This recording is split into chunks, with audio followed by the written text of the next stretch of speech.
Dies ire, dies illa, solvet seculum in famiglia.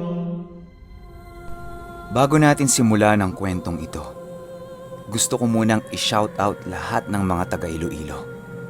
Muli-muli, paalala ko lang, hindi porket may binabanggit akong lugar, ibig sabihin lahat ng nakatira dyan ay mga aswang na. Ito po ay kwento lang din sa akin at ibinabahagi ko lamang sa inyong lahat. Simulan na natin. Ang mga kwentong ito ay hango sa totoong buhay. Karanasan ito ng isang kaibigan ni Ate Rose at karanasan din ng kaibigang sundalo ng asawa niya noon. Unang karanasan, taong 1980, Tigbawan, Iloilo. Itong mga panahong ito, magkakalayo ang mga bahay-bahay noon sa Tigbawan. Kahit magkakamag-anak pa ang mga ito, daang metro ang pagitan ng mga bahay. Isang gabi, itong kaibigan ni Ate Rose ay pinakiusapan ng kamag-anak niya na kung pwede ba ay tingnan yung mga anak nito. Meron kasi silang pupuntahang party sa pinapasukan nilang trabaho. Baka abutin daw sila ng gabi bago makauwi. 5 lang kasi sila noon sa bahay. Silang mag-asawa, anak nilang 3 taong gulang, isa pa nilang anak na 1 taong gulang, at yung nanay nung lalaki. Sumakto kasi yung party nila na uuwi din yung nanay nila sa mga kapatid nito. Kaya talagang walang maiiwan sa bahay nila. Pumayag naman yung kaibigan ni Ate Rose. Wala din naman kasi siyang gagawin nun. Natutuwa din siya kapag nilalaro niya yung mga pamangkin niya. Pero yung inaasahan niyang masayang banding sa mga pamangkin niya ay magmimistulang bangungot pala na hinding-hindi niya malilimutan sa tanang buhay niya. Umalis siya ng bahay nila ng 3:00 ng hapon. Yung mag-asawa kasi aalis ng 5:00. Nung nakarating siya sa bahay ng mag-asawa, agad-agad nilaro niya ang mga pamangkin niya. Hindi na nag-iwan ng pera yung mag-asawa sa kanya. Babalik din naman kaagad sila. Tsaka wala din naman siyang bibilhan doon. Gaya nga ng sinabi ko, layo-layo ang mga bahay doon. Kung merong mang tindahan, lalakad ka pa ng napakalayo. Umalis yung mag-asawa ng eksaktong 6:00. Sinundo ito ng isa sa mga kaibigan nila gamit ang tricycle. Inayos naman niya yung tutulugan ng mga pamangkin niya. Nakapwesto ang kama nila sa 2nd floor ng bahay. Malapit ito sa bintanang malaki. Nung 7:00 daw ng gabi, nakakaramdam daw siya na parang hindi siya mapakali. Tapos taas ng taas yung balahibo niya sa batok. Hinihimas-himas niya yon para mawala yung kilabot niya. Agad na pumasok sa isipan niya, merong multo doon sa bahay na yon. Tiningnan niya yung alagang aso ng mag-asawa. Hindi din daw ito mapakali. Maya't maya ang labas-pasok sa loob ng pintuan ng bahay. Kahol ng kahol, angil ng angil, hanggang sa pinatigil niya ito at pinapasok na sa loob. Nung nasa loob na yung aso at isasara niya na yung pintuan, meron daw siyang napansin na isang lalaki at isang babae na naglalakad di kalayuan doon sa bahay. Nung unang daan daw noon, hindi niya na pinansin. Akala niya mga napadaan lang. Sinarado niya na ang pintuan at umakyat na siya sa 2nd floor. Nakadungaw siya sa bintana habang tinatapik-tapik sa puwet yung mga pamangkin niya para makatulog. Maya-maya pa, nakita na naman niya yung 2 na naglalakad sa tapat ng bahay. Pabalik-balik daw yun sa tapat. At animoy, parang natataranta sila na hindi maintindihan. Hanggang sa bigla itong tumigil sa tapat mismo ng bintana nila. Tumingala ito sa kanya at dahang-dahang naghahawi ng buhok yung babae at tumitig sa kanya. Kasabay ng pagtitig nito ay yung pagbuka dahan-dahan ng bibig.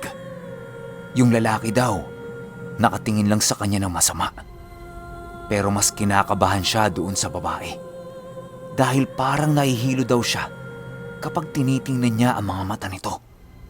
Kaya ang ginawa niya, bago pa man din siya tamaan ng pagkahilo, sinarado niya ang bintana ng bahay nila.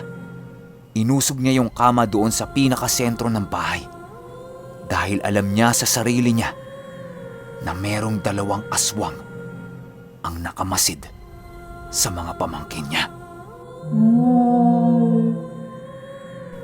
Tumungtong ang 9:00 ng gabi at nag-iba na daw ang amoy ng hangin.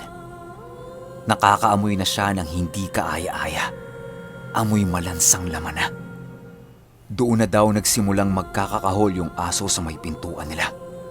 Maya-maya pa, may narinig siyang 3 katok mula sa pintuan ng bahay nila. Nung una daw, mahina lang yung 3 katok. Pero kada lumilipas ang 5 minuto, palakas daw ito ng palakas na para bang gustong wasakin yung pintuan nila. Kasabay ng pagkatok na yan, nakakarinig siya ng iba't ibang kalmot sa dingding ng bahay nila. Meron pa sa itaas ng bubungan nila. May naririnig siyang pagkutkot. At nung pagtingala niya sa itaas, nakakita siya ng isang malaking butas.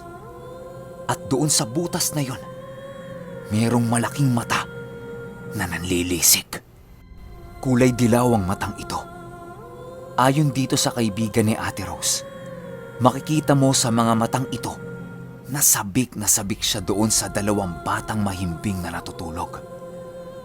Pakiramdam daw niya noong mga oras na yon, mababaliw siya. Kasi wala naman siyang karanasan sa mga ganon, tsaka hindi siya naniniwala. Hanggang sa nakainkwentro nga siya. Hindi niya alam ang gagawin niya at dasal lang siya ng dasal. Yung katok daw sa pintuan, palakas na ng palakas. Mabuti na lang andun yung aso. Kahit papano meron siyang kasama. Lumapit siya sa 2 pamangkin niya at niyakap niya ito habang umiiyak siya. Hindi daw magising-gising yung 2 dahil sa sobrang antok. Nararamdaman niyang gumagapang na yung nasa itaas paikot doon sa bintana. Maya-maya pa, doon naman niya narinig yung pagkalmot at para bang gumagawa din ito ng butas. Iyak pa rin siya ng iyak. Hanggang may narinig siyang, "Hoy! Ina niyo! Kilala ko kayo!" Doon daw biglang tumigil ang lahat ng ingay na naririnig niya. Yung boses na sumigaw ay yung tatay ng mga pamangkin niya. Sumilip daw siya sa siwang ng bintana para kumpirmahin na sila ngayon. Nung nakita niyang sila, bigla daw siyang nagkaroon ng sigla. Sigaw daw siya ng sigaw ng, "Kuya, kuya!" Yung kamag-anak niya, mura pa rin daw ng mura sa labas. Ilang segundo lang, meron siyang narinig na napakalakas na pagaspas. Paikot-ikot daw yon sa itaas ng bahay nila. Sinilip niya ulit yung kuya niya sa siwang. At nakikita niyang parang umiilag-ilag ito. At doon niya nasaksihan yung napakalaking ibon na merong mahabang tenga. Puro balahibo ang likuran. Merong pakpak na napakanipis at puro langis ang buong katawan. Paikot-ikot daw ito sa itaas ng kuya niya. Hanggang sa merong nilabas yung kuya niya na nakatali sa balakang nito. Hindi niya daw nakita kung ano yung itsura. Pero inihagis ito ng kuya niya doon sa lumilipad. Agad-agad na wala daw yun na parang kisap mata lang. Kasabay din ng pagkawala niya, meron siyang nakitang napakalaking aso ang bigla na lang tumakbo sa likuran ng kuya niya. Matapos ang insidenteng yon, tinaniman ng kuya niya ang bawat kanto, pintuan, maging bubungan ng bahay nila ng iba't ibang mga pangontra sa aswang. At doon sa sinigaw ng kuya niya nakilala niya ang mga yon, panglilinlang lang pala yon. Hindi pala niya kilala. Ang akala kasi ng kuya niya, oras na sabihin niya yon, agad-agad nalalayo yung mga aswang. Pero hindi. Mas lalo pa itong tumapang. Ang duda nila, mga taga-kabilang baryo yon. Napadaan lang sa kanila. Tapos naamoy yung mga anak niya. Ibang-iba daw kasi ang amoy ng mga bata sa aswang. Ayon kay Ate Rose, kung yung buntis daw ang amoy nila doon ay hinog na langka. Sa mga bata naman, parang bagong alsang tinapay ang amoy ng mga ito. pagdating sa mga aswang. Kaya talagang nanggigil sila sa mga ito. Ikalawang karanasan. Taong 1980. Tigbawan, Iloilo. Itong mga panahong ito, merong kaibigang sundalo ang asawa ni Ate Rose noon. Actually, nakwento na lang ito sa kanya nung asawa niya nung sila pa. Ayon dito sa kaibigan ng dating asawa niya, kapag hindi daw sila nagte-training noon, tambay lang daw sila sa bahay. Sakto namang andun siya sa bahay ng nanay niya kasama ang ilan sa mga pamangkin niya. Dahil batak sila sa training noong mga panahong yon, nasasanay na ang katawan niyang gumising ng alas 3 ng madaling araw. Paminsan-minsan pa nga, alas 2 ng madaling araw. Depende pa yon kung anong oras siya matutulog. Tapos pagkagising niya, kapag may training siya, nagja-jogging siya. Kapag wala naman daw training, nilalakad niya mula sa kanila papunta ng palengke. Inaabangan niya daw kasing magbukas yun para makakuha siya ng mga sariwang isda. Tapos pagtapos niyang mamili, lakad ulit pa uwi. Isang madaling araw, kasama niya yung isa sa mga pamangkin niya para mamili sa palengke. Sumasabay kasi itong matulog sa kanya, kaya maaga din itong nagigising. Yung pamangkin niya, 2 taong gulang lang. Mga bandang 2:30 a.m. ito. Naglalakad sila noon papunta ng palengke. Sobrang dilim ng mga oras na yon. Pero sanay naman siyang naglalakad mag-isa sa ganon. Pero sa pagkakataong ito, kasama niya yung bata niyang pamangkin. Habang naglalakad daw sila, di pa man din nakakalayo sa bahay nila, nakakaamoy na siya ng hindi kaaya-ayang amoy. Biro niya sa pamangkin niya, baka tumae daw ito sa short. Pero nung silipin niya yung puwet nito, wala naman. Hindi na lang niya pinansin at patuloy siyang naglakad. Nung malayo-layo na sila sa bahay nila, mas tumindi daw yung amoy. Sobrang baho na daw at parang masusuka na siya. Buti na lang matibay ang sikmura niya. Batak sa training ng sundalo eh. Tumigil sila sa paglalakad tapos tumingin-tingin siya sa paligid niya. Di daw kalayuan sa kanila ng pamangkin niya, merong puno ng sampalok. Meron siyang naaaninag na parang figura ng babaeng nakabelo. Dahan-dahan siyang lumalapit para makita niya ito ng malinaw. Pero habang papalapit siya ng papalapit, palayo naman ito ng palayo. Naalarma siya sa sitwasyon niya. Tapos yung suot-suot niyang medalyon, dahan-dahan nang umiinit. Kinutuban na siya na sinusundan silang 2 ng pamangkin niya ng isang aswang. Inisip niya kung uuwi pa siya, mas malayo ang lalakarin nilang 2 ng pamangkin niya. Kung dediretso naman sila ng palengke, mga ilang minuto lang makakarating na sila. Nagdesisyon siyang maglakad na lang papunta ng palengke. Maya-maya pa, may narinig siya sa itaas ng mga puno na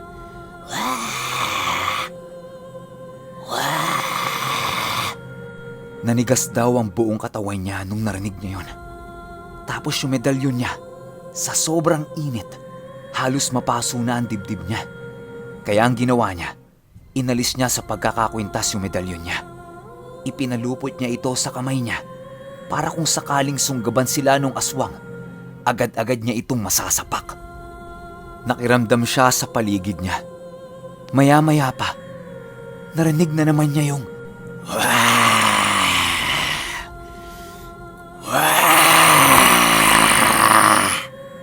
parang naglalaway na daw ito at gigil na gigil.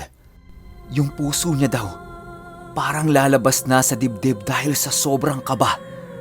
Nung meron siyang nakitang malaking aso na dahang-dahang naglalakad patawid sa kanila ng pamangkin niya. Napakalaki daw nito. Ang tutulis ng mga balahibo. Tapos yung uso sobrang haba. Kasabay ng paglabas ng mga ngipin nito at pagtulo ng laway sa lupa. Nakasarado na ang kamao niya at anytime na lumusob yun, agad-agad niyang sasapakin. dahan-dahan pa din daw itong naglalakad habang nakatingin sa kanila. Hanggang sa bigla na lang itong nawala nung napunta ito sa matataas na talahiban. Pagkawala nun, nakarinig siya sa likuran niya na parang may sumusunod sa kanya. At paglingon niya, merong 3 nilalang na nakasuot ng belong itim. At yung 3 yun, nakaturo sa medalyon niya na nasa kamay niya. Hindi pa rin nawawala sa isip niya na sasapak siya oras na may lumapit sa 3 yun. Kinarga niya ang pamangkin niya at dahan-dahan silang naglakad papalayo doon sa 3 yun. Ayon pa sa kanya, nakakailang metro na sila ng pamangkin niya pero nandun pa din yung 3 yun na natiling nakaturo sa medalyon niya. Awa naman ng Diyos, walang nangyari sa kanilang dalawa at nakapunta sila ng maayos sa palengke. Nagpalipas sila ng ilang oras sa palengke at hinintay ang bukang liwayway. Nung medyo maliwanag na, nagpasya siyang umuwi na. Makalipas lang din ng ilang linggo, na destino na siya sa Mindanao. At tuluyan ang naiwan ang alaala niyang yon sa lugar ng Iloilo na kung tawagin ay Tigbawan. Opinyon ko lang doon sa unang kwento, merong alam sa pangontra o panggagamot yung kamag-anak ng kaibigan ni Ate Rose. Sayang lang no, kasi hindi alam ng kaibigan niya kung ano yung ginamit ng kamag-anak niya. Baka uri yun ng mutya o kung ano. Tsaka siguro, maski kayo, wala kayong experience sa ganon. Tapos bigla-bigla kayo makakaramdam ng mga kakaiba. Baka hindi nyo kayanin. Tsaka ganun pala yung mga aswang no. Kapag alam nilang nagpapanggap ka lang na kilala mo sila, tumatapang sila. Pero kasi doon sa experience ni Tatay Dadoy at Lola ko, nung sinabi ni Tatay Dadoy na kilala niya yung mga yon, natakot di ba? Tumakas pa nga. Though, alam naman ni Tatay Dadoy kung sino talaga sila. Siguro, ganun talaga ang lahi nila. Kayo, anong opinyon ninyo? At doon naman sa pangalawang kwento, tinanong ko kay Ate Rose kung ano ba yung medalyon ng kaibigan ng dati niyang asawa. Paglalarawan sa akin ni Ate Rose, meron daw yan silang grupo-grupo noon. Tapos may medalyon daw na anghel yung nakaukit. Tapos may hawak na espada. Opinyon ko lang medalyon yun ni Arkanghel. Gamit yan sa kanan. Pero kapag gamit-gamit mo yan, masyado kang mainit sa kaaway o sa kung anong klase ng gulo. Balikan nyo yung kwento kong second floor. Gamit din kasi dati yan ng isa sa mga tiyuhin ko. Kaya medyo alam ko. Siguro gusto siyang subukan ng mga aswang. Or gustong kunin yung pamangkin niya. Pero kasi kanan yung gamit niya Kapag kanan kasi, medyo ilag yung mga aswang dyan. So, medyo hindi rin ako sigurado. Tsaka hindi sila nilusob, di ba? Parang inikutan lang. Kayo, ano sa tingin ninyo? Open ang comment section natin sa ibaba. Baka may opinion kayo. Babasahin ko naman yan. Pero, alam nyo ba na